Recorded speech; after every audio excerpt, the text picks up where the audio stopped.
Ça marchait. Moi, je suis allé au Mali à une époque, il n'y avait aucun problème. Maintenant, on n'y va plus. Mais qu'est-ce qui s'est passé?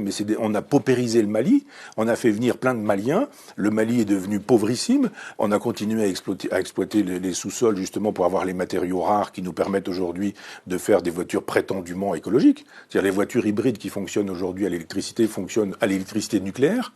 Et quand elles ne fonctionnent pas à l'électricité nucléaire, elles utilisent des métaux rares qui eux-mêmes sont prélevés en Afrique. Et voilà pourquoi on est au Mali. On n'est pas là-bas parce qu'on aime tellement la liberté qu'on les préserve du djihadisme. On s'en fout du djihadisme là-bas. On veut juste pouvoir exploiter, avoir des bases et pouvoir exploiter le sous-sol des Africains parce que la France est tellement islamophile de manière intérieure qu'elle est islamophobe sur la totalité de la planète.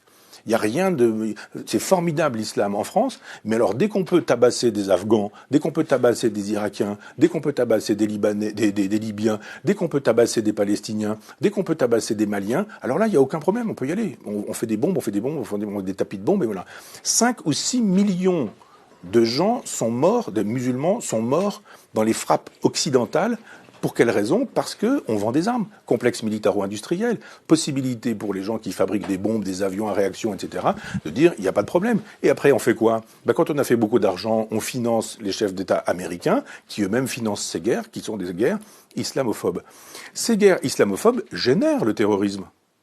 Le terrorisme, il tombe pas du ciel. Voilà des gens à qui on a dit, vous aviez un pays, vous aviez un chef. Ce chef, c'était Adolf Hitler. On détruit votre pays et en même temps, on installe la terreur au quotidien. Que font ces gens-là? Ils arrivent en Occident, ils ont perdu leur famille, ils ont perdu des membres de leur famille, ils ont perdu leur boulot, leur dignité, leur pouvoir d'achat, leur langue, leur culture, leur tradition, leur nourriture. Ils ont perdu tout ça.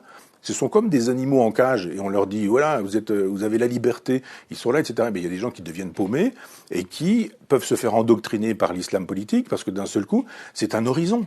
Parce que c'est une hypothèse. Si on vous dit, mais vous vivez dans un endroit qui vous déteste, ils sont tous racistes, votre pays, vous n'y êtes plus, vous n'y allez pas, vous n'y retournez pas, puis vous faites quoi?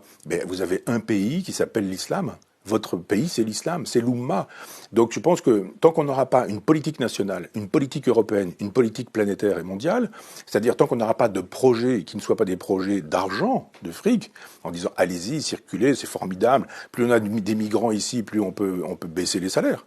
Évidemment, vous avez des gens, ils viennent du Mali, ils n'ont pas de papier, et ils viennent dire, mais moi, si vous voulez, je vous fais la plonge. Et on leur dit, d'accord, pas de problème, tu me fais la plonge, mais en même temps, pas de papier, pas de truc, je te donne un petit peu d'argent, pas de retraite, pas de sécurité sociale, les sans-papiers trouvent des petits boulots comme ça, et en même temps, quelqu'un qui arrive et qui dit, mais non, mais moi, je veux un salaire, je veux des vacances, je veux une retraite, etc. On dit, mais qu'est-ce que vous imaginez? Donc, si vous ne voulez pas ce boulot-là, il y en a 200 qui attendent, là.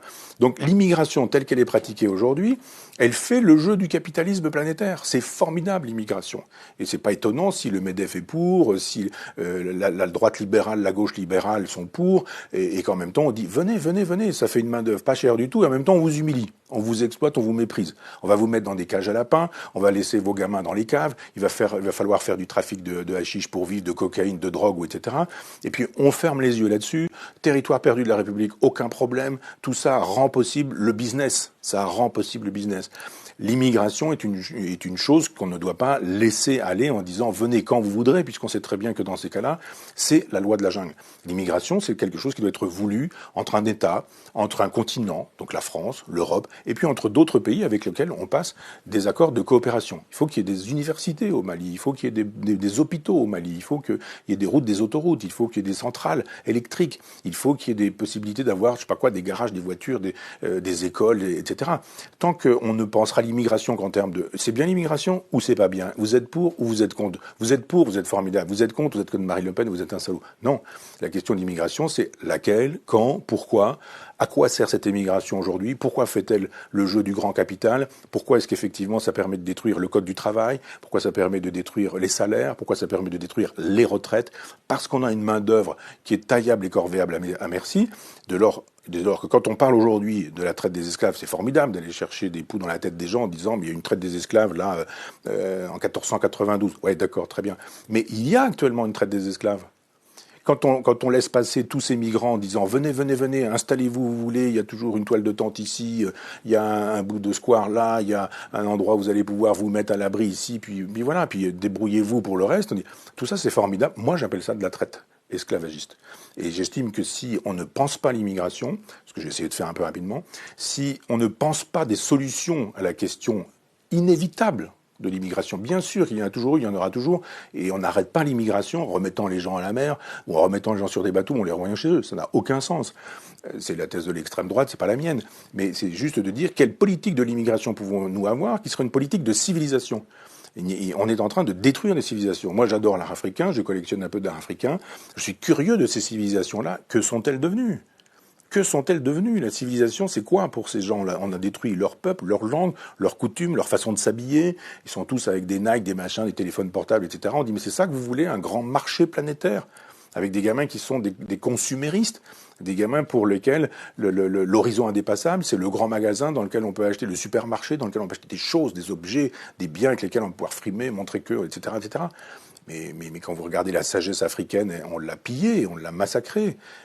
C'était une sagesse extraordinaire, une sagesse panthéiste, de rapport à la nature, au temps, aux éléments, à la nuit, au jour, aux étoiles. Moi, j'ai adoré en Mauritanie entendre des conteurs me raconter des choses alors que on avait l'impression sur le toit d'une maison qu'il suffisait de tendre le bras pour décrocher des étoiles. Et on se dit, mais qu'a-t-on fait de la civilisation malienne, mauritanienne ? Ah bah, quand il s'agit d'avoir 3 statues au Quai Branly, c'est formidable, les arts africains, les arts premiers, ça c'est formidable. Mais quand il s'agit de dire qu'avez-vous fait de ces civilisations que vous continuez de détruire ? L'immigration sauvage et libérale, comme elle est pratiquée, est un génocide de civilisation. On tue les civilisations. Mais le grand marché planétaire qui veut un gouvernement planétaire et qui ne veut que des individus qui consomment, quelle que soit leur religion et leur couleur de peau, a intérêt à dire traversez la Méditerranée, pas de problème, venez chez nous, vous allez vider nos poubelles, vous allez utiliser les services sociaux, vous allez vous entasser dans des cages d'immeubles où ça va sentir les urines de chiens, de chats, de pisse, d'humains même, et ce genre de choses. Mais c'est ça qu'on vous propose, vous allez vivre ici, c'est très bien, vous allez voir, avec des dealers qui font régner la loi. C'est ça qu'on veut ? C'est pas l'idée que je me fais de la France, c'est pas l'idée non plus que je me fais de l'hospitalité.